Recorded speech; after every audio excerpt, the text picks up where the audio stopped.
Premier conseil des ministres pour les membres déjà nommés du tout nouveau gouvernement Castex. Quelques heures auparavant et toute la matinée, les passations de pouvoir se sont multipliées, à commencer par celle entre Nicole Belloubet et le nouveau garde des Sceaux. L'avocat et ténor du barreau Éric Dupond-Moretti a promis qu'il serait un ministre du dialogue au programme ambitieux. Ce n'est pas le ministère de la guerre.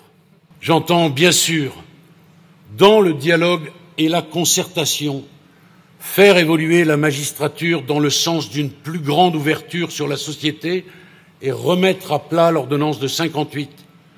Je veux avancer sur un projet qui me tient à cœur, l'indépendance de la justice.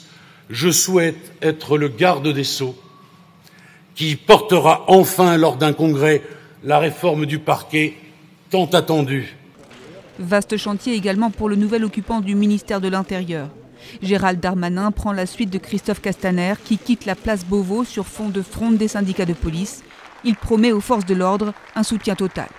Que les forces de l'ordre soient assurées de mon soutien total et de la profonde reconnaissance du gouvernement, qui ne doute jamais, à aucun moment, du fait que je serai toujours le premier d'entre eux.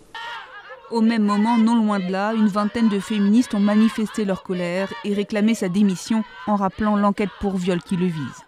Lundi soir, l'entourage du président avait fait savoir que cette plainte ne constituait pas un obstacle à sa nomination.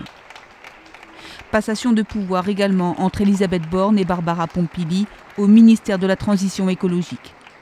La nouvelle ministre a promis que l'écologie sera le moteur essentiel de la relance si elle parvient à peser et s'imposer. Dont l'écologie devra être un moteur essentiel.